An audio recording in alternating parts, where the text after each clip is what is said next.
Diamonds, Eramallur, Vadathala.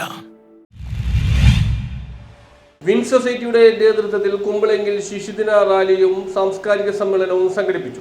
Win society Kumbalangi ഏരിയയുടെ ആഭിമുഖ്യത്തിൽ ശിശുദിനാഘോഷം സംഘടിപ്പിച്ചു. സംഘടനയുടെ കീഴിൽ പ്രവർത്തിക്കുന്ന 6 ബാലവേദികളിൽ നിന്നായി 100ഓളം കുട്ടികൾ ഇല്ലിക്കൽ കവലയിൽ നിന്നും പുറപ്പെട്ട റാലിയിൽ വിവിധ വേഷവിധാനങ്ങൾ ധരിച്ചുകൊണ്ട് റാലി മനോഹരമാക്കി. സാൻജോസ് ഹാളിൽ നടത്തിയ സാംസ്കാരിക സമ്മേളനത്തിൽ വിൻ സൊസൈറ്റി ആലപ്പുഴ ജില്ലാ പ്രോഗ്രാം മാനേജർ ലിസി ടീച്ചർ ഉദ്ഘാടനം ചെയ്തു. ആരുടെ ജന്മദിനമാണ്?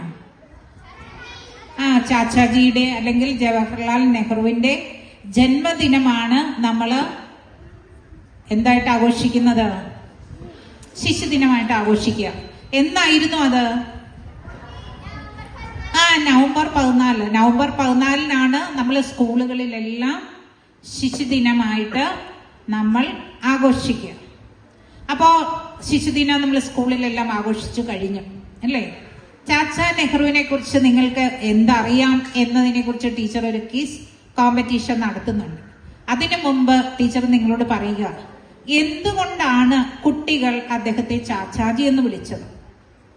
കുട്ടികളെ ഏറ്റവും കൂടുതൽ ഇഷ്ടപ്പെട്ടിരുന്ന ഒരു വ്യക്തിയായിരുന്നു ആര്? ചാച്ചാജി. ജവഹർലാൽ നെഹ്റു കുട്ടികളെ വിശേഷിപ്പിക്കുന്നത് എന്തിനോടാണെന്ന് അറിയാമോ? പൂന്തോട്ടം കണ്ടിട്ടുണ്ടോ? പൂന്തോട്ടത്തിലെ പൂക്കളാണ് കുഞ്ഞുങ്ങളെന്നാ പറയുക. കുഞ്ഞുങ്ങളെ ഒത്തിരി ഇഷ്ടമായതുകൊണ്ട് അദ്ദേഹം കുഞ്ഞുങ്ങളെ ഓർത്തുകൊണ്ടാണ്, കുഞ്ഞുങ്ങളെ സ്മരിച്ചുകൊണ്ടാണ് ഷർട്ടിൽ എന്ത് ധരിച്ചിരുന്നത്? നമ്മുടെ ചാച്ചാ നെഹ്റു റോസാപ്പൂ ധരിച്ചിട്ടുണ്ടോ? റോസാപ്പൂവിനെ പോലെ സൗരഭ്യം പലർത്തുന്ന കുഞ്ഞുങ്ങളായി കുഞ്ഞുങ്ങൾ മാറണം എന്ന് അദ്ദേഹം ആഗ്രഹിച്ചിരുന്നു. എറണാകുളം ജില്ലാ പ്രോഗ്രാം മാനേജർ ആനി ജോസഫ്, വിൻ Kumbalangi area coordinator Jaya Jude എന്നിവർ ആശംസകൾ അറിയിച്ചു സംസാരിച്ചു. കുമ്പളങ്ങിയിലെ സ്റ്റാഫ് അംഗങ്ങൾ, ബാലവേദി ടീച്ചേഴ്സ് എന്നിവർ നേതൃത്വം നൽകി. കുട്ടികളുടെ വിവിധ കലാപരിപാടികളും ഉണ്ടായിരുന്നു. നെഹ്റുവിന്റെ ജന്മദിനം ആഘോഷിക്കുന്നതിന് വേണ്ടിയാണ് ഇവിടെ ഒത്തുചേർന്നിരിക്കുന്നത്. വശ്യമനോഹരവും അതിസാഹസികവുമായ ഒരു അത്ഭുത ലോകത്താണ് നമ്മൾ ജീവിക്കുന്നത്.